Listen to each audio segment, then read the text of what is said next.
Hello, everyone, and welcome to Think Like a Dog podcast, hosted by Andrea Paiva and Millie Travis. In this podcast, we discuss how to build the best relationship with your dog. From rescues to reactivity, we'll cover it all.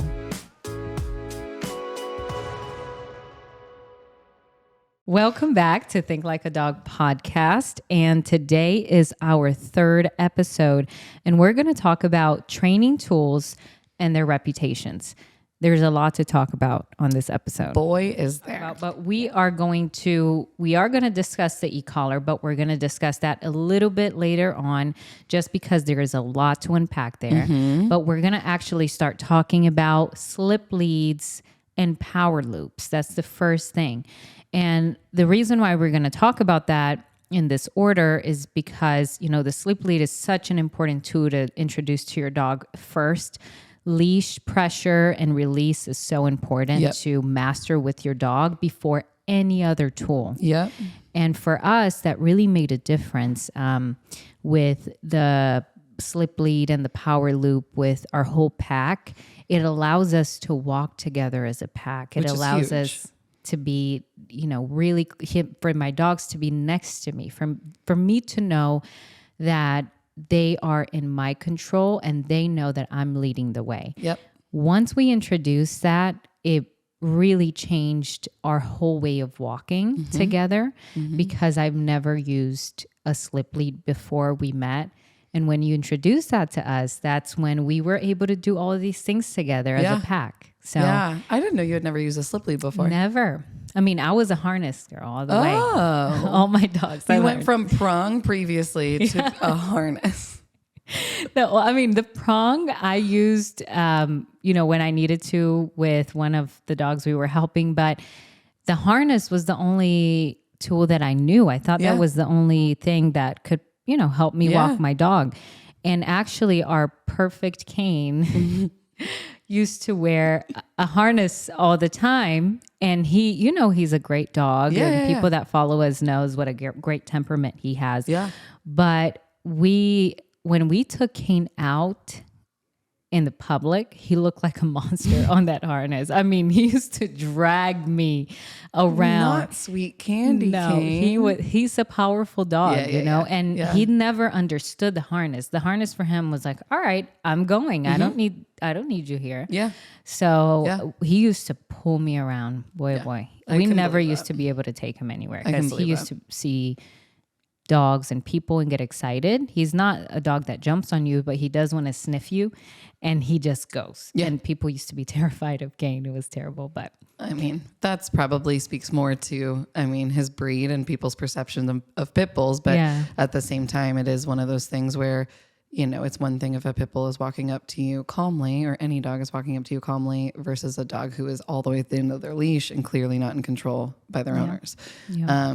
But so we want to start with the slip lead. And the reason is that this is our most basic tool. So the slip lead, everything when it comes to the leash walk, all these tools, you're going to want to focus on pressure and release. That's the language of the dog. The slip lead it allows us to be able to give very clear and directional pressure and release, and speak to them in a way that they understand. There is a proper way to use the slip lead, so I don't ever recommend just buying one online and then popping it on your dog and not knowing how to fit it or how to use it. But I'll start with this. I think in every single session that I've ever had where the dog has had a problem with the leash walk, when it comes to pulling, the problem is that the dog does not understand that that the pressure on the leash, whether it's attached to a collar, a harness, any part of him, that it means anything. And that I think is probably the most basic issue that I find. So that when we are walking and we are pulling on the leash, or the dog is pulling on the leash ahead of us, and we just continue to walk and there's no change, there's no addressing that, then we teach the dog that this only way of being able to communicate with them in a way that they understand, it doesn't mean anything. So just ignore it when it happens. the slip lead around our dog's neck versus the power loop around our dog's nose. And we'll get to kind of the differences and the types of dogs that I might recommend one versus the other. If we teach it correctly, we put pressure on for direction and correction, and then pressure off for relaxation reward. So when we apply pressure, the entire point of it is that if I apply pressure towards me and that dog yields, meaning goes towards that pressure, towards me, I then relax the leash, right? So that's a conversation that I have with a lot of different dogs that aren't used to pressure and release. That's how I start. And that yield can look like just one step towards me, and then I'll give the leash back to them, and then I apply pressure again and I get another step. And it's putting the building blocks together so that I'm able to go on a walk eventually and give a little bit of pressure on that leash and let that dog know, hey, I'm changing directions, or hey, I'm slowing down, or whatever it is. And that dog now identifies, okay, pressure on the leash means that my owner or my handler is trying to tell me something. But a lot of times we think of probably most of the tools that are on this table right now as only being necessary as if the dog is doing something bad. So we use these as corrections, not necessarily a way to guide the dog. And pressure does not have to be a correction. It's direction and correction. Most of the time we want to use it as direction. So, I mean, there's a lot of dogs that come to me that walk in on a harness, and I put a slip lead on them, and we go through the whole conditioning them to the slip lead. And that can be a process, depending on how sensitive they are. But the association that dog has is that it's pretty comfortable to pull, which is the main reason, we don't use harnesses is it makes it more comfortable for that dog to pull you. Harnesses were invented for pulling and tracking purposes. They were invented for huskies to pull sleds. They were invented for hunting dogs to go ahead of the human, right? Yeah. There are times where medically a dog has an issue in their spine or their neck or whatever it may be, that a harness is necessary. But that's where we really have to make sure that dog has a very clear understanding of pressure and release. Right. But I think I'll always start with the slip lead. And then if that dog is still, maybe I'm using a little bit more pressure than I would like with the slip lead still around the neck, because the dog isn't necessarily identifying pressure as something to pay attention to, that's when I will move to the power loop, which is what we did with your dogs that first day.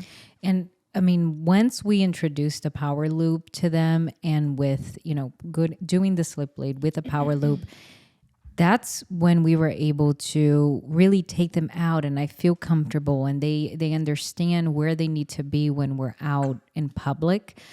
It really made such a big difference when we introduced that. And with the harness, like I said, I only used harnesses on my dog before, and Kane was not able to be out in public because he looked terrifying. And I keep seeing a lot of different stories out there with harnesses, cutting into the dog's skin and creating these terrible injuries because, yes, they were made for pulling. And there is a girl that I actually follow on Instagram, and her dog does some competitions. And she was actually showing a dog that was in a competition that was to pull this little wagon or something behind them. And she had a harness on, and she explained that. She was like, the harness is an indicator that for this dog to pull in this competition. So the harness, we don't associate it with pulling. We think it's a more humane way of handling your dog, but it's actually a lot more confusing to them. Yeah. Because now they're thinking, okay, time to pull. Time to pull. It's their response to that harness. Now, with a slip lead, there is proper ways to fit a slip lead on your dog. Absolutely. And we're going to make some key points here for fitting a slip lead. So the proper way of fitting the slip lead around the neck is it goes all the way up around our dog's jawline.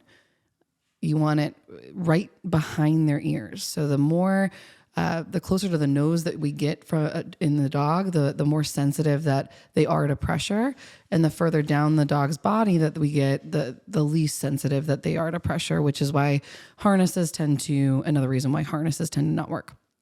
So most of the slip leads that you will get will have a lock on them. Some of these locks are plastic, some of these locks are leather tabs, some of them are strings, but the important part of that lock is that it keeps the slip lead exactly where you want it, up around the dog's neck, at the highest point of their neck. Most dogs will have this nice little divot right behind their ears that you want the leash to sort of rest in. When you put the leash on, when it's in the proper placement, then you want to slide that lock or that keeper down so that it's keeping the leash exactly where you want it to. The important part of this, though, is that you don't make it too tight or too loose. So if it's too tight, our dog can't tell the difference between pressure on and pressure off when we're giving direction on the walk, because we've made it where there's always pressure on by making it too tight. And then if it's too loose, obviously we run the risk of that, the leash going over our dog's head. So the kind of rule of thumb that I have is that when I put the leash on, I'll slide the lock down so it's sort of touching where where that like metal ring attachment is. And then I'll lift up, apply a little bit of pressure, and make sure that I've got maybe an inch or a half inch of leash that comes out. So there is a difference between pressure on, pressure off. Now, if we do have a situation where maybe we made the lock a little bit too loose and a little bit too high up, probably the most important feature of your slip lead is the safety. So having that safety on and then attached to your dog's collar makes it so if your dog slips out of it or we don't put it on correctly, we don't have a loose dog, which is extremely important. Yeah. And with the slip lead, the one that you actually have at your facility, we can actually create a power loop with it. Mm-hmm. And that's what I love. It's actually so easy. We take less than a minute to put this on our dogs. And I actually prefer to use the power loop with my dogs. Yeah. They're big dogs. They tend to, get a little excited. Mm-hmm. And with the power loop, I'm able to keep them right next to me. I'm able to keep their attention on me and let them know that I'm leading the way. So with the power loop, can you dive a little bit into how we would put the power loop on them? Yeah. Everyone gets a little bit kind of freaked out when I teach them how to put the power loop on because it looks complicated, but it really isn't. The first time that you do it, you're going to be like, oh my God, I can never do this again. But it's truly not that big of a deal. You apply it in basically the same way that you would apply your just normal slip around the neck. You're just going to make it a little bit bigger. And then whatever excess leash that you have underneath the dog's chin, give that one twist and that pops over the dog's nose. A couple little minor things as I try to make sure that the leash is kind of resting behind our dog's lips. And then the back where, behind the ears, you still want to make sure that that is as high up as possible, because if it goes a little bit lower and maybe your dog kind of trails a little bit behind you, you run the risk of that leash coming over the dog's head as well. But it looks complicated. It's not. It's just one twist underneath the dog's chin and then it goes over the nose. Yeah. And how is the power loop different than the gentle leader? I actually bought a gentle leader before. Yeah. And I never figured out how to put it on. It's supposed to be like this easy thing. Yeah. And it's so popular. You can pick one up. But for me, I hated it. I was like, I can't do this. So there's the gentle leader and then there's the Halti, which is kind of like the gentle leader. It's just a tiny bit different. So the difference that I find, technically the biggest difference is that the slip lead power loop works off of pressure and release, and the Halti and at least the new Halti, the old Haltis used to work off pressure and release, but the new Halti and the gentle leader don't. So with the gentle leader, your leash is attached underneath the dog's chin. So when you want to, give them some sort of direction, you're kind of yanking their head around. Yeah. And with the power loop, the leash comes up above the dog's head. So we can kind of guide a little bit more easily than we would with the gentle leader. It's not as gentle as I would hope that they are. Yeah. And I got this for Max because he had a hard time on the leash when we used to walk. I mean, he's like 70 pounds. So it's very difficult to manage him. So I got the gentle leader and I put it on him once and it was terrible. I mean, his head would just yank backwards every time he would walk because he would try to push me. Yep. We didn't have leash pressure figured out.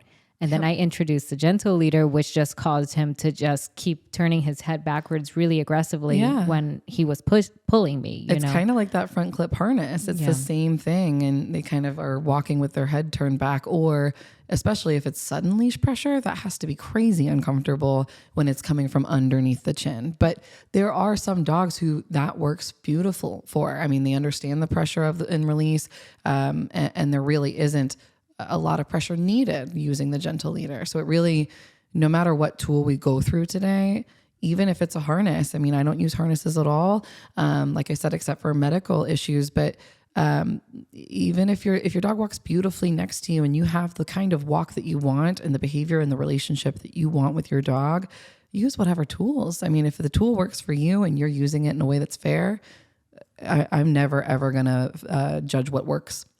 Yeah. And every dog is different. So it depends on what your dog responds to and if you're using it correctly. Absolutely.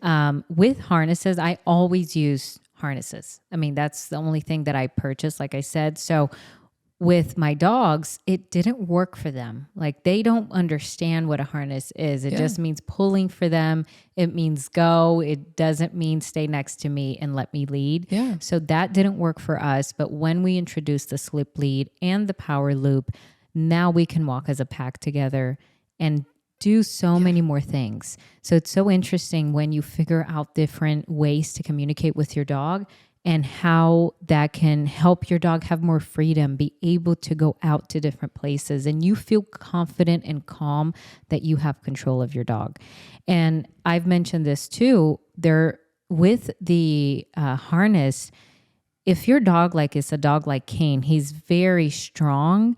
And if he sees something that he gets very excited about, he's going to go for it if he doesn't understand that I'm leading him. So he's going to, with the harness, he thought he was free to go and he would pull so hard that there are times that dogs cut into their skin with the harness. Yeah.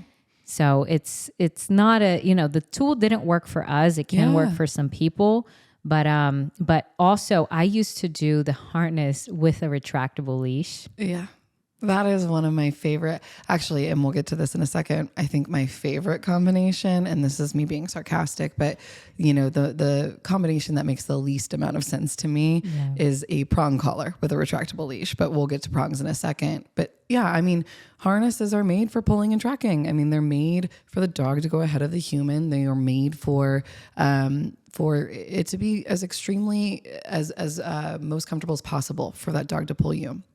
But if it works for your dog and your dog has a medical issue and they can't use anything else, great.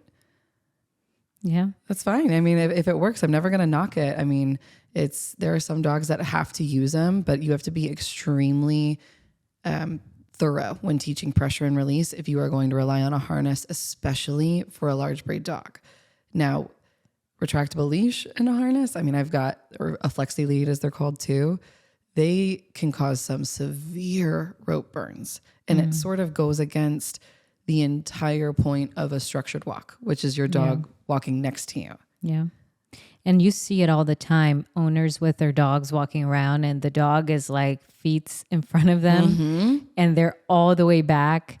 And that's not how it's supposed to look like. I know we're all used to this vision of the dog being way ahead of us or in front of us when we're walking, but that's not the point of a structured walk. Right. They're supposed to be right next to you. And that's when we learned and you introduced the sleep lead to us and it allows us to keep them right next to us. It creates such a well-balanced walk where you can see your dog calmer and you guys have a good time together because you're not stressed. They're not stressed. You're walking together and you can walk past any distraction. Yep. There can be a squirrel going right in front of you. Your dog will stay right next to you. And that was the big thing for me. Big dogs, they're powerful. They have a lot of strength. I personally don't have the strength to keep up with my dogs if I had a retractable leash and a harness on them. I never took Kane out. I just kept him home. I'm like, we can't go anywhere. I can't control him. I don't want to be in that situation. People used to look at me, rightly so, you know, and say, okay, they don't want to be close to me. They used to go to the other sidewalk if we were walking in the same street. And it's, you know, it looked like I had no control over him, and I didn't. Right. So when we did the slip lead and we introduced the power loop, it gave him that extra freedom. Right. And now I understand, he understands what I expect from him in that walk, in that moment. You've increased his quality of life because now he's able to go more places. So a lot of times people won't use a tool because they feel like the tool is unfair. And, you know, without learning any of these tools, they're all unfair. If you don't learn how to use them, they're all unfair. Yeah. But if you learn how to use them correctly, in a way that makes sense to your dog, you are now able to bring your dog into the world and do it safely, not only for them, but for, you know, some of my human reactive dogs that I work with. It keeps other people safe. But having that can not even control, because I hate using that word. It's more that ability to communicate with your dog in a situation where there is distraction. That is key for your walk. But there are some people that, I mean, and like I said before, I mean, I think we need to do an entire episode of the walk and what your priority should be on the walk, or what I kind of expect from my dog, and the difference of a structured walk and just kind of a off leash walk or a hike or whatever. I think a lot of people expect to be able to just go on a walk, and then as long as their dog isn't pulling them, they're fine. My standards are, you have to be walking next to me. It's not about if you're pulling me or not. It's about, are you next to me? Who's leading throughout this new territory that we're walking through? And the slip lead, at least I use the power loop on my dog as well. It's the best case scenario. So there are some people that their dogs respond actually a lot better to the slip lead than the power loop, and vice versa.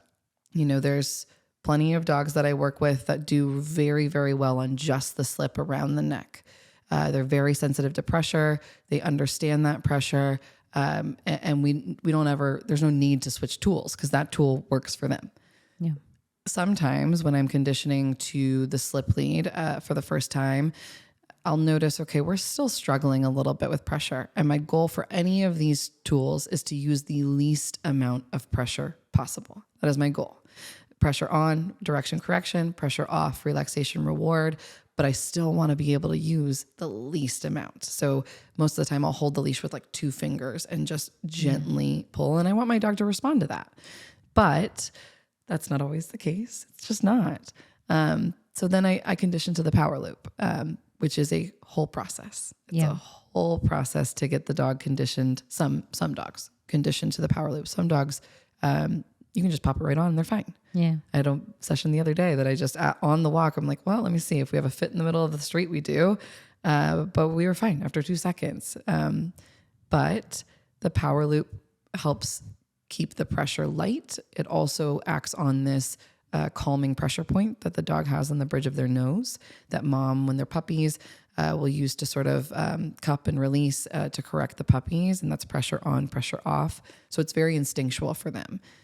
But just like Max did when we conditioned him to the power loop, because the Kane and Bubbles took it beautifully, right? Yeah, they did. They did better than Max. Yeah, I mean, Max, he threw a fit. You know, he was very dramatic the whole time. And Kane, he accepted it. You know, he at the first time we introduced it to him, he was kind of like that Kane face, like what's going on? But then he accepted it. And now that we've worked through it, like you talked about, we have to have a lot of patience in the process of everything. Yeah. So as we introduced this to them and they were able to understand what it meant, we never just, it's bothering them, let's just take it off. You know, so that's a big thing. You have to stay consistent. You have to stay in reality of, is this thing actually uncomfortable? Is it painful? Is it a productive amount of stress? Is it positive stress? Is there a goal to this? And there is. Or am I just doing this to my dog for no reason? Right. But one of my favorite things in the world is being able to sort of, I almost can tell more about a dog. Even if I know that I don't necessarily need the power loop, sometimes I'll condition them to it because their response to that shows me so much about how they deal with stress. So, for all three of your boys, right? Bubbles, I don't think even noticed that I put the power loop on. I don't think he was at all aware. Kane shut down a little bit and Max freaked out. Yep. And that, how a dog responds to stress is how they respond to stress across the board. So that told me a lot about each one of them. And we know Max is a freaker outer. If he wants something, Kane will shut down, and Bubbles, chances are, isn't even aware that it's happening. 100%. Right? And that's exactly their personality to a T. Yeah. So, I don't ever recommend to anybody to just pop this on your dog without making sure that you've set aside some time to work your dog through it. Yeah. They're very good at almost tricking you into thinking you're doing something wrong. Now, I highly recommend getting a trainer because one scenario is that maybe you are adding a little bit too much pressure and you're miscommunicating something to the dog with something like the power loop on. That can be a big deal to the dog. The other scenario is that you're not doing anything wrong and the dog is making you feel like you are. So then you stop in the middle of conditioning, and then that dog's response to that, whether it was panicking, whether it was shutting down, whatever it was, that worked. Now you're not doing it anymore. So I think working through this with a trainer, even over a video consultation, can be super helpful, because then you can that person can kind of tell how much pressure you're putting on, what direction, your timing of that pressure matters. There's a lot that goes into it, but I don't recommend just doing it and then, hoping for the best. Really make sure that you have some knowledge behind all of these tools, especially the power loop. Exactly. And every dog is different. So even if you have a video that you're looking through and learning how to do it, it might be different for your dog. You have to know what worked for them, and if they even need it. If you have to go through the building steps to get to that point of figuring out what you need. But with a slip lead, that was the first thing we introduced that changed so much for us, that we went from a harness to a slip lead, and now we can do more together. Yeah. But now we're going to talk about briefly prong collars. Yeah, which you went from a prong to a harness to a slip lead. Well, the story behind the prong is that my brother's ex-wife was fostering a dog, and this dog had lots of problems. Food reactivity was terrible, and some human, some dog reactivity as well. So when he would go outside, he would just be everywhere all the time. He wants to go up to a human, to a dog. He wasn't manageable. And I was 15 years old. I wanted to take him out on a walk. There was nobody home. So I turned to the prong collar. I bought one, got it, went online, looked up a video, figured out how to properly fit it. I did properly fit it onto him. And at that moment, because I was 15 and I had two pit bulls that I was trying to take on a walk. Yeah. That prong collar gave me some control of him. Did it confuse him? Probably, because I just took that prong collar, put it on, and we went on a walk. So he didn't really understand what it meant, but it gave me that control at that time, Yeah, but absolutely. At that moment, his ex-wife didn't agree to using these tools at all. She was completely against it. She didn't even want to look into it. And they were out one day. She took him out on a walk, and he was wearing just a regular leash with a collar. And a little dog was off leash, ran towards her, and he went for the little dog, rightly so. The dog was off leash, and he ended up biting the little dog.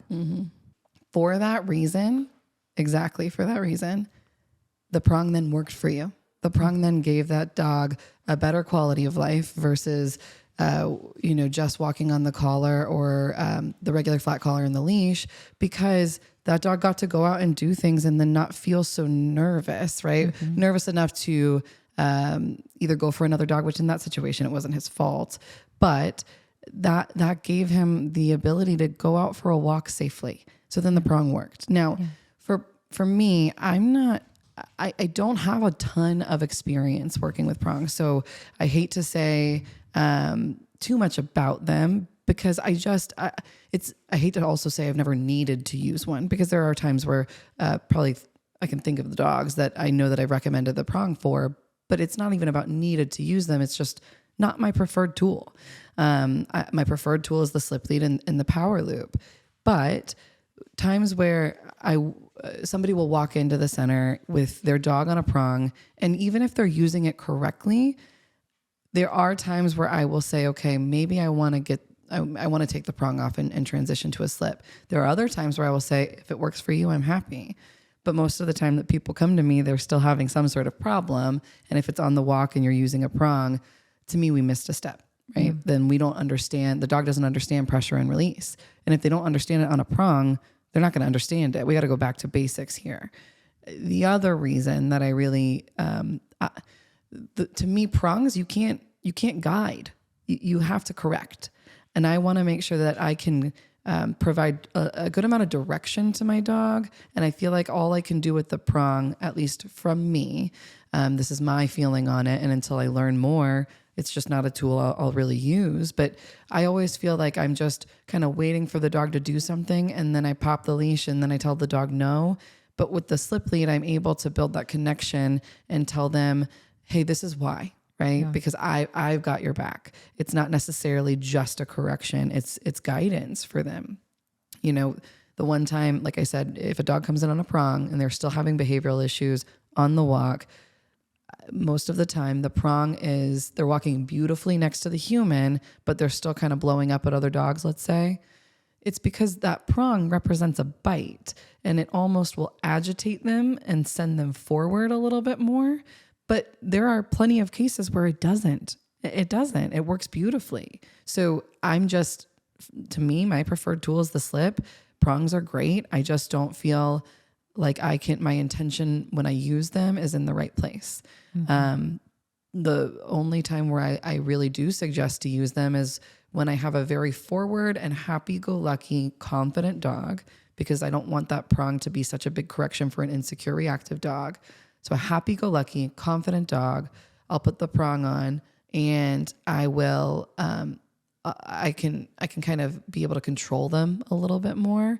On top of, if I have an older owner in the prong, that's really my way of kind of giving them some sort of leg up on a large breed dog. Mm-hmm. So, I mean, there are situations where you would use a prong, but of course you have to go down that ladder of teaching the correct leash skills, then figuring out what works for you. Don't just buy this online and just start using it. You know, like in my case, I did it, and you know, it worked for us at a moment, but it didn't give him the structure he needed. Right. And perhaps if we had gotten that structure, if we knew at the time, it would have, you know, been better for him, given him more clarity, helped him work through those reactivity issues that he had, instead of us just putting a bandage over it and trying to put our prong collar and going on a walk. Exactly. You know? As long as the prong or any of these tools aren't used for a Band-Aid, fine. So if you're doing the work at home and you're crate training and you're focused on everyday interactions that with your dog, and the prong also works for you, great, continue using the prong. But if you're using the prong and your dog is still blowing up on walks, or your dog is still pulling you, then we need to go back to basics. Yeah. That's the thing. Now, we're going to go and start diving into e-collars. Mm-hmm. There's a lot of talk about e-collars. I mean, people either love them or they hate them. I feel like there's few people in between, but there is such a big misconception in e-collar. And before we did this episode, I did a search on e-collars just to see what was out there. And there's so many different things out there, and it gets so confusing because you get the guy that's like, e-collars are great. Just buy it online, try it for yourself and see it. And there's other people that says, okay, these are terrible things. Don't ever do this. It's inhumane. But I do want to start talking about e-collars just to give you guys a definition of e-collars, what they are. And this is a fact. This is not our opinion, what I'm about to read. Electronic collars utilize electronic stimulation, ES, not electric shock. The ES delivered by modern e-collars is transcutaneous electrical nerve stimulation, also known as TENS, which artificially stimulates nerves and sensory receptors. Basically, it stimulates the nerves and sensory receptors that distract your dog from their current behavior and help you use the e-collar as a beneficial and safe training tool. Mm-hmm.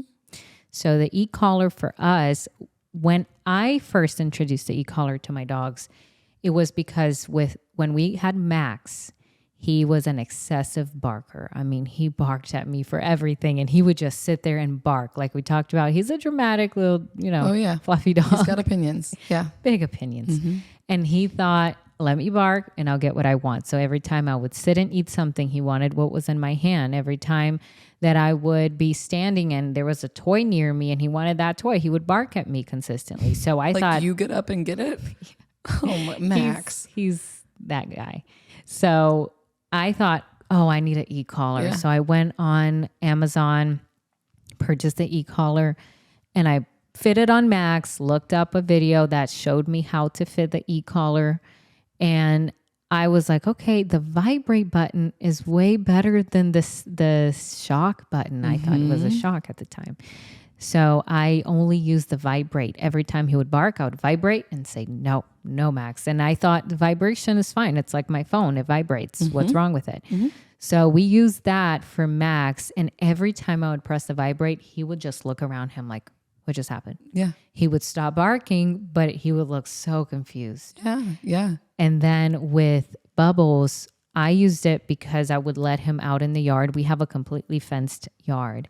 And I would let him, just walk around. And I didn't want him to get close to the gate. I didn't want him to go through the gate. He's really into squirrels. So if a squirrel went through the gate, Bubbles would most likely try his luck. Oh, yeah. So I put the e-collar in him to get his attention. And every time I would vibrate, Bubbles would just like stop and look around him. What's happening? Yeah. He wouldn't look at me. He wouldn't know that I'm calling him back. He would just try to figure out what just happened. Where did that come from? Yeah. So when we started working together, you took away the e-collar at first. We didn't use it for the first few sessions. I am known to do that. Yes. And you didn't. At the first session we were together, I was like, okay, we have an e-collar. Should I just bring that out already? You're like, no. And this was after they fought. So I'm thinking we need the e-collar. We need everything. Yeah. And you're like, no, I'm good with this little rope, which is a little slip lead. That's all we need. That's all we need. This, little rope goes around their neck. That's fine. And it was great. I mean, it changed our dogs' lives. It changed my life. And then after a few sessions, we added the e-collar. And with each dog, you worked with them on a different level. Now, the first thing you told me is, I told you proudly, like many people do, I only use the vibrate button. I never use the shock button. I mean, people think that when, I can't tell you how many times, if somebody already is using an e-collar, that's probably the first thing that they're going to say to me is, I would never use the shock, right? First of all, it's an electronic collar, not a shock collar, not electric collar. It's electronic. So the E does not stand for electric. There's no electricity. It's electronic. Okay. But people think this stim is what we call it, is the thing to avoid, and that vibrate and or tone, because some e-collars will come with tone, and we'll kind of talk about it in a second, what to look for when you're buying an e-collar. But the vibrate to our dogs represents the rattlesnake in their limbic brain. So in our human brain, we think of e-collar equals shock, so electricity, so harmful, painful. We got to avoid that. Let me just use the vibrate. And then, I mean, you already said it. Vibrate most of the time will give these dogs this like, oh, where was that? And then we think, oh, well, we know it's not bad, so they must know it's not bad. And at least they gave us some sort of reaction to the e-collar. Yeah. But the point of the e-collar, or what I'm looking for when I'm finding what we call a working level, is a response, not a reaction. I want my e-collar to represent a tap on the shoulder. Our e-collars that we use are mini educators. We love mini educators. One of the reasons is that they have 100 different levels. So it goes from 1 all the way up to 100. I look at finding our working level where that dog can recognize there's something I feel, but I don't really know what it is. And so I can just ignore it, right? And until we put something with it, then we teach the dog not to ignore it. We kind of finish that equation for them. I don't want to have to have it be something where the dog can't ignore it because it's such a big, feeling, whether it's a vibration or a stimulation. I want it to be something small that the dog knows what it means because I've taught it, and then they're able to sort of listen to it. But my working level, if I look at this in terms of pressure, right? So you got 100 different layers or levels of pressure on your e-collar. Your working level is what looks like, a tap on the shoulder. Your a correction level would be like somebody grabbing my shirt and pulling me. Okay, so it's just a different level of pressure. Now, if you go all the way up on that collar to 100, that's like somebody punching you in the face. Okay, so it's very rare that a dog needs to be punched in the face, right? And not physically, but you know what I mean? It's very rare that they need that level of pressure to do anything. And chances are, if you're going anywhere higher than, a 20 for a correction level, you're working your dog probably too close or too fast or too soon to the thing that they are reacting to. The biggest key point of the e-collar in the way that we use them is we rarely use them for correction. It's all direction. Yeah. Most of my dogs will work on single digits. Bubbles works on a 1 out of 100, and he is your probably most powerful dog out of the 3 of them, and the one with reactivity. But he on an e-collar is a different dog. It's like a missing piece is finally given to him. Yeah. Not because we tell him no with it. It's because it's something that he can finally understand, it feels like, when I'm working him. Max, I can't remember what his working level is, but it's a single digit. It's very, very low. But it's not to tell them no. It's another layer of information. But yeah, I'm looking for something where the dog's like, oh, I understand what that feels like, or what that feeling is, and I know what to do about it. I got to look to mom, or I got to look to my handler, and they're going to tell me what that means, and they're going to tell me what's needed of me. Yeah. But it does take, absolutely, just like everything that we keep saying, takes conditioning. You have to teach them what it means. Just like with the slip lead, the prong, all of it, you have to teach them what it means. But problem is, people buy it from Amazon, put it on their dog, and they just use it to correct over and over and over. And that creates a fear too. I hear a lot of people say, my dog is scared of the e-collar. They see it, and because that one time they press the 100 button and it startled them, and that already started off that them understanding the e-collar in the wrong way. Yep. Now, when Bubbles see his e-collar, he gets super excited. Same with Kemper. Yeah. He knows that means we're going out. That means he's going to run the yard. That means something exciting is about to happen. Yeah. And he doesn't, if I put the e-collar up to my hand and I press it, I will not feel it. Yep. The working level really ranges from dog to dog, but most dogs work at a level that we can't feel, but they can. They know there's some kind of pressure going on, something that's getting their attention, but they also they know their owner is asking something of them. That's why they feel that. It's not just a weird Of course, sensation. Because you've taught that. You've layered it onto different types of familiar pressure and release. So you already sort of said this, but the first session that we did, you were like, I have the collar, I know, we can go ahead and use this. And Easton, I think, mentioned this the last episode, how her dog already had the collar as well. I told her stop using it. I told you stop using it because we didn't have the foundation. They didn't understand pressure and release. We didn't live day to day with these dogs quite yet to earn them acting differently. And then if we were to use the e-collar in that moment, the e-collar is forced to just become a correction, right? So once we had the foundation, people can walk into the center and say, hey, I want to do an e-collar session. And I will say no. You have to, it is a privilege. It is something that I have to make sure that your dog has a place work and a foundation of crate training, and that there are other reasons behind what could be a powerful tool that your dog is going to behave.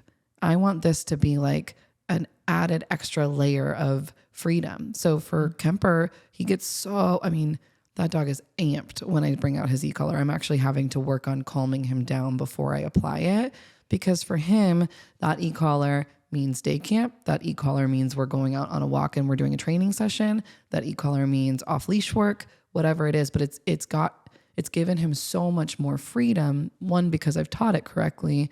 Two, because I didn't introduce it until he already had a lot of these skills. And so then when I put it on him, it made sense to him. It wasn't just this, I wasn't asking anything different of him with the e-collar than I had ever asked before. It was all the same.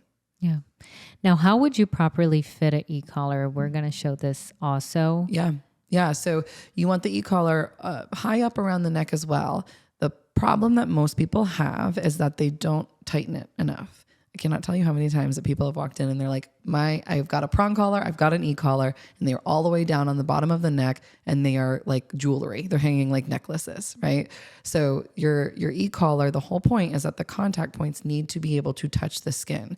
So you want it pretty high up around your dog's neck, and then a good little test to see if we are in the right place tightness wise is I'll put my fingers underneath the contact points and kind of rest the e-collar on top. And then if I pull my fingers out and there are indentations in my fingers, that's what I'm looking for a good fit.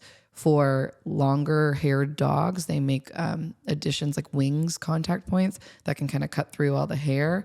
And then for Kemper, he has what's called a comfort pad on his e-collar because he has skin issues. So anything like that finite is going to rub against his skin and cause pinks, causes all skin to be pink and hair to fall out. So I do these comfort pads on them. So it kind of spreads out the stem.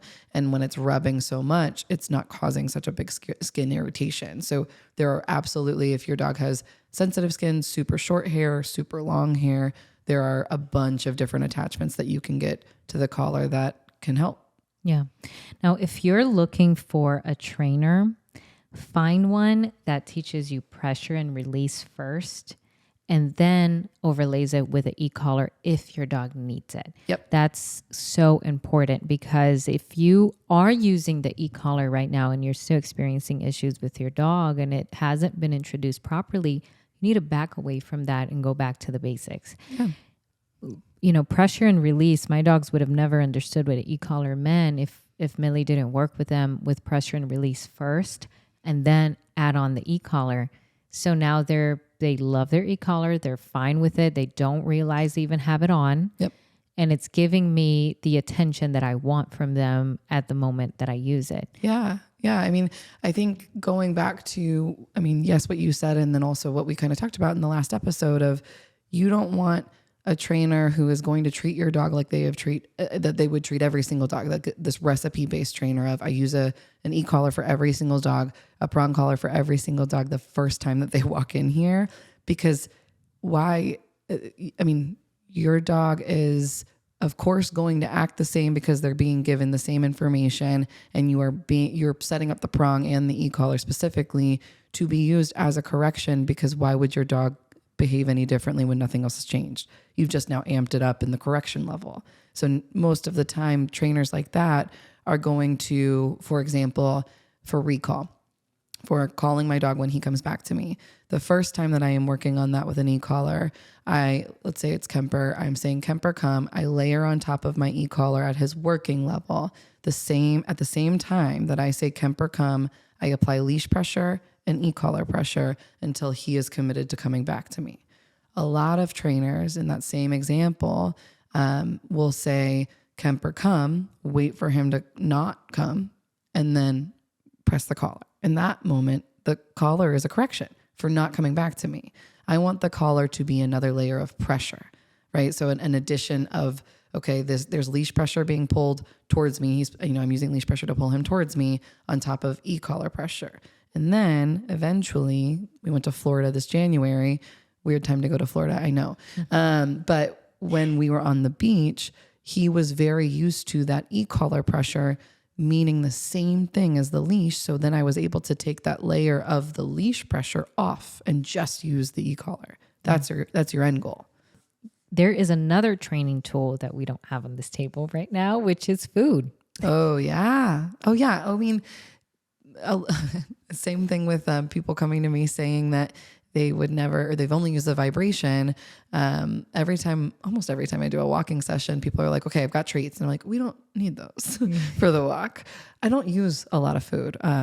Food tends to excite our dogs, and most people are calling me out to actually calm their dogs down.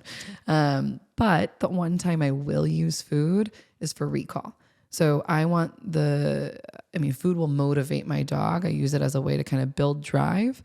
So if I want my dog turning on a dime coming to me, I'll use food at the very beginning, layered on top of e-collar pressure, layered on top of leash pressure, all the same things, and then reward with food when they're back to me. But I try to wean it. I try to wean that kind of out really, really quickly on top of the way that I use it. I think is a little bit different.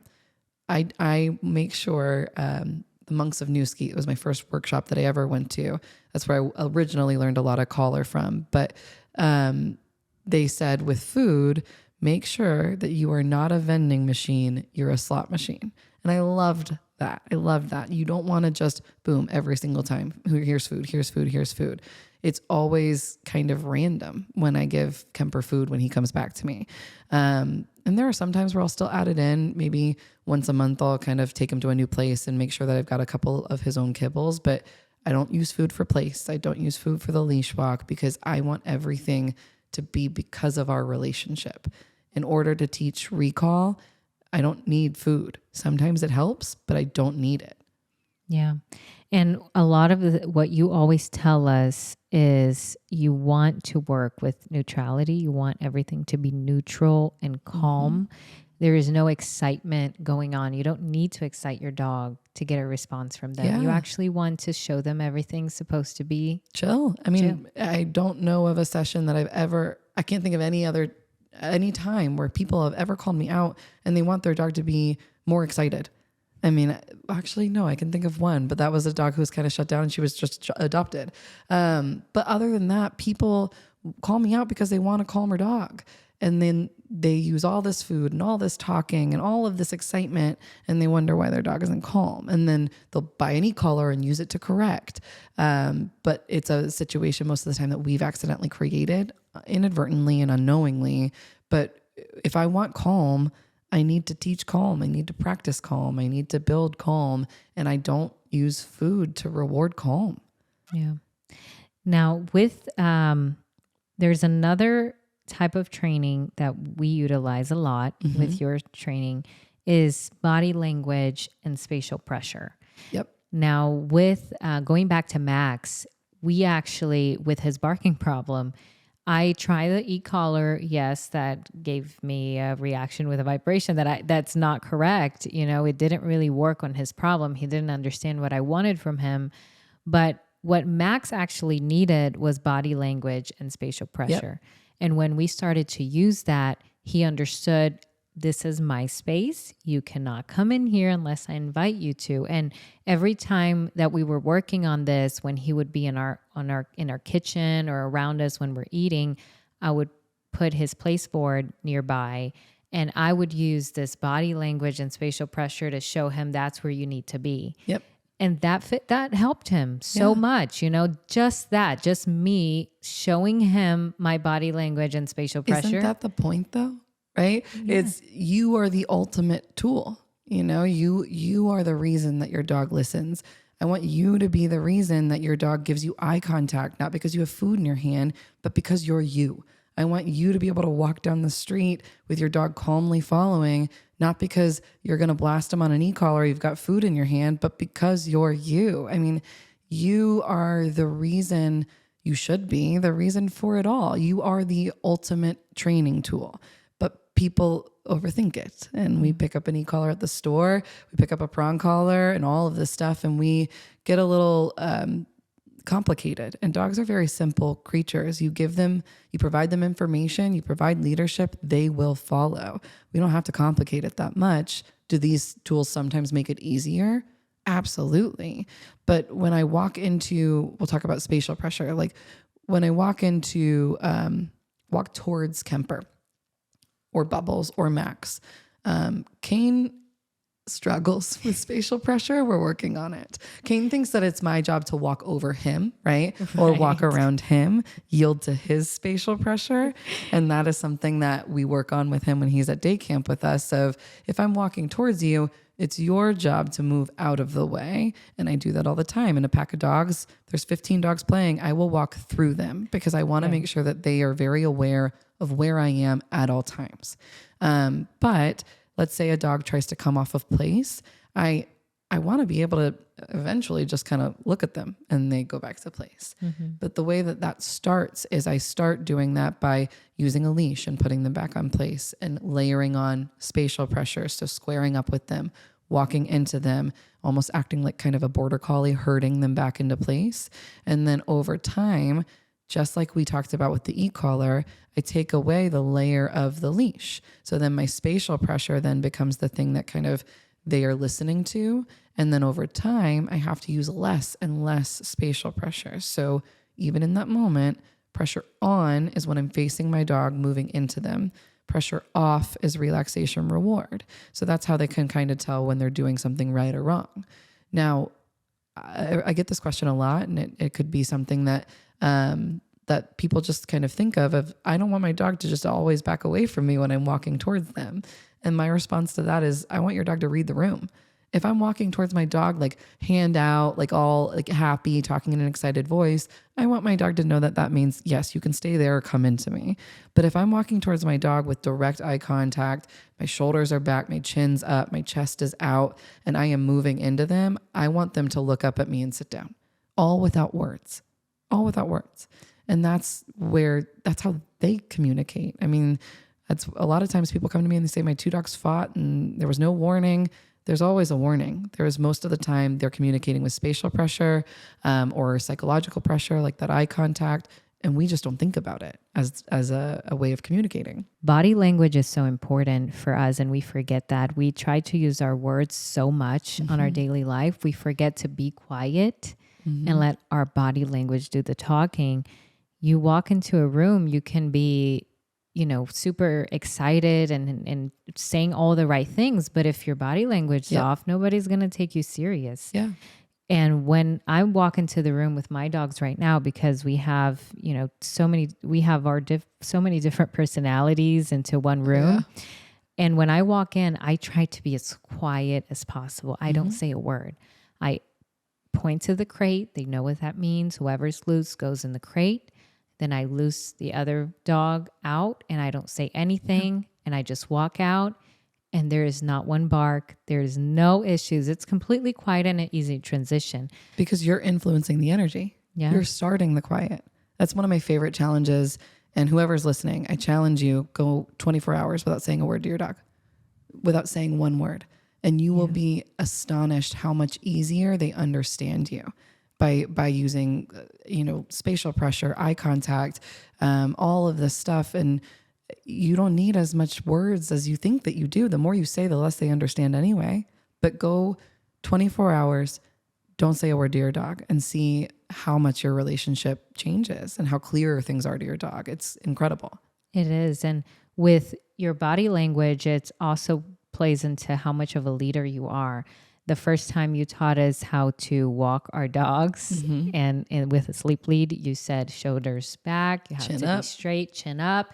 You have to walk like a leader for them to understand what you want from them. Every time you're reminding us where to put, how high our arms should be. People turn into T-Rex or a bodybuilder when I hand them the leash. Yeah. Their arms just go immediately up. And that doesn't translate relaxation and calm confidence to the dog. That leash is a direct line from my energy to the dog's. Yeah. They can feel everything. So not only is it where, our body language is such an important tool, so is our energy. I've got to really, truly feel it and know. But yeah, shoulders back, chin up, looking where you're going. If you're truly leading that walk, look where you're going. Yeah. Don't be staring at your dog. I remember I got onto Ozzy that second session too, because he was just staring. I have pictures of him staring at the dogs because he could not believe that he was walking all three of them at one time. But still, it really, if you are leading, you have to lead. You have to be aware of your surroundings, know where you're going, and be very decisive. So your energy, your body language is probably I mean, I know I said the slip lead is my favorite tool, but obviously energy and body language is the one that they understand the most. And that's the first thing that you help us understand is first you actually talked about body language and energy. Then we went into the sleep lead techniques. Then we made our way down that ladder. But body language, you don't recognize how big it is until you're aware of it. And once you become aware of your body language, you start catching yourself making these mistakes that confuse your dog. And when you go without talking, just using your body language and you realize they're responding to that, then you realize how powerful it is. So we really have to step back when dealing with our dogs and recognizing what it is that they need. If you're not getting a reaction you want from your dog, then try to work on that instead of just randomly introducing tools like these to them. Yeah. I have to say it again and again, get a trainer. Find a trainer that works with you and that they're open to any technique that works with your dog. Yep. Like we talked about on the last episode, the biggest thing is finding an open-minded trainer that is willing to be honest with you. And if they don't know a technique, they're willing to point you to the right direction instead of saying, no, I don't use this. Yeah, absolutely. And that's a huge green flag in trainers, is that they're going to say, actually, kind of like, I mean, that sets me up to look really good, but kind of like what I said with the prong of, I don't really use them. I don't have that much experience with them. So I'm not going to talk a lot about them or share a lot of my opinions about them because I just don't have the experience. Now, do I think that they're a bad tool? Absolutely not. Do I think that maybe I'll change it if you're still having behavioral problems? Yes. But if it works for you, fine. But absolutely, with any of these tools, find somebody who's open-minded, find somebody who's willing to teach you and take the time to teach you and your dog, not how they teach every single dog, but you and your dog. And don't just pop it on your dog and expect the dog to just be different. Yeah. There's a conditioning process to all of these tools, all of them. Now, the last one that we are going to finish off talking about is the muzzle. Yep. It's the best. Yeah, it's a very controversial too. Every time people see them on my dogs, I get a random message. If I record them, you dogs shouldn't wear that. But they don't understand. No. I have powerful breeds, very powerful breeds. The muzzle for us gave Bubbles such an immense freedom that I am comfortable and relaxed. My body language is able to be relaxed because he has his muzzle on. He feels comfortable with his muzzle on. He doesn't really realize he has it on. No, he doesn't really care about it. But it gave him extra freedom. It gave him the ability to be a dog and feel free and have me as the owner be relaxed near him. He deserves that. Energy is the most important tool. So with the muzzle, how would you properly put a muzzle on a dog? Yeah. So when you are looking for a muzzle, your big thing is you're going to look for a basket muzzle or an open muzzle. So you don't want one of those nylon muzzles that forces the dog's mouth shut. The reason being is I want my dog to pant. I want my dog to be able to pant. Normally with dog body language, you can tell when a dog goes from an open mouth to a closed mouth. That's a good sign that they're kind of tense, right? That they're picking up on something, they're alert. And if we're dealing with a reactive dog, that can be an indicator of, oop, they're getting a little bit more tense. I need to watch out for that. And when a dog goes from a closed mouth to an open mouth, that's most of the time a sign of relaxation. So if I've got a basket muzzle on and I'm able to sort of tell two dogs interacting across the room, one of them is in a muzzle and that dog is sitting there, with a closed mouth, I've got my eye on them, especially if they're, a reactive dog interacting with another dog. That dog's got a closed mouth. I've kind of looking at them. And then all of a sudden they open their mouth and pant. I sort of relax a little bit like, okay, we're good. But that is the most important thing. You want to have room for your dog to be able to pant, not only for their comfort, but so that you can read them a little bit better. And then the other thing is you want them to be able to still drink water and take treats if you want to give them a treat. So make sure that the actual basket of it is a little bit bigger than you think that you would want them. Baskerville is a great, they make muzzles, but they have very specific sizes. You can go to the Muzzle Movement on Instagram or Trust Your Dog on Instagram. And I know Trust Your Dog will make custom sizes. I don't know if the Muzzle Movement will make custom ones, but they are a little bit different. So the proper fitting of them to your dog, it is so important, especially if your dog is going to wear it for a long period of time. It's very important. But the best part, and you already sort of said it, the best part about muzzles is the confidence that it gives the humans around them. There are a lot of dogs that come to our day camp that would never be able to come if I did not muzzle them. It would be awful if I didn't have these muzzles. But there are also a lot of dogs that I would not have the same energy in that room if they didn't have muzzles on. Knowing that there are some of these dogs that it's okay if they make a mistake, that they're not going to truly harm anyone if they make a mistake, or if I make a mistake and I miss something and, they go for another dog, or they get a little bit of tense, or they go for me, or whatever it is, everyone's still safe. The relief that it can provide people is insane. Yeah. It's insane. Now, when do you typically introduce a muzzle to a dog? I think we can slightly, like, for example, Bubbles. Yeah. So with Bubbles, the reason that I can't remember if we started introducing it after his nail trim. I think that's the first time that we did it. Bubbles was not happy with the nails, and now he's convinced Max to not be happy with the nails, and Bubbles is totally fine with the nails now. Yeah, he's totally fine. My boys are weird. Yeah, Kane is just like, here, take my paw. But Bubbles, obviously I will start introducing the muzzle if a dog has had a history of reactivity, and I am planning. We are at a point in our training process where I'm planning on putting them around the thing that they react to. If a dog that I get called out for a session has a history of biting humans, I'm not seeing that dog unless there's a muzzle on them, because I don't know you, I don't know that dog. And that's a rule that I have for my trainers and all of my assistant trainers, is if your dog has previously bitten anybody, you need to muzzle train at home before we come out there. Because just because we walk in and we're trainers doesn't mean we're magic. Doesn't mean your dog's not going to bite us. He doesn't know we're a trainer, right? Yeah. But there are a bunch of different ways that I will introduce the muzzle.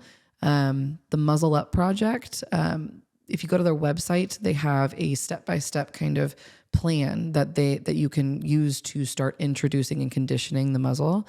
There are some dogs that I'll take it a lot slower with. And then there are some dogs that I can just, like Bubbles, pop it on and he's like, cool. What are we doing? What's this thing? Should I eat it? Yeah, that's pretty much Bubbles. I personally like using the muzzle on Bubbles when he's around all of our dogs, mm-hmm. and, we're going on a pack walk, or maybe, I want to let him go in the yard and run or whatever it may be. Yeah. I can put it on him and I can let him off leash with a muzzle in our own yard. He doesn't really care about it. He gets to play with our dogs, but it's giving me the confidence of, okay, nothing is really going to go wrong here. He can't just use his teeth as a correction if something really annoys him. Bubbles, anytime he gets super annoyed, he feels like, the only way he can correct is with his teeth. That's what's natural for them. It's natural. And he's not the one to just, react right away. There are signs, but with a muzzle, it allows me to see those signs, and it allows me to come in and correct or pull him away if I need to. Or work him through it and show him better ways of dealing with it, knowing that if you miss something or make a mistake, nobody's hurt, right? Yeah. That's the best part of the muzzle. But the key to conditioning is make sure that this muzzle is not associated with the stressful event. So a lot of times if your dog doesn't like the vet, okay, a lot of times people will only pull that muzzle out right before the vet. And then next time, that they're due for their yearly vaccines, all of a sudden the muzzle comes out and the dog's like, wait a second, that thing means vet. You can't put that on me. And then the reactivity or whatever it is now starts the second that the muzzle is pulled out. Yeah. I want the muzzle to be a neutral tool. I had my previous dog, Jabroni, was very reactive, very human reactive, especially at the vet. It took me every single time at least 2 hours to get the muzzle on him, at least. I mean, because that muzzle represented stress because I didn't condition it right the first time I got him, or the first time we used it. We only used it for nail trims. And so then muzzle equals nail trim. And then now all of a sudden I can't get the muzzle on the dog. And it's a whole big fight. That's the last thing that we want. We want the muzzle to be, I don't need it to be the best thing in the world for the dog. I just need it to not be that big of a deal either way. Yeah. So there are proper ways to introduce each and every tool for training.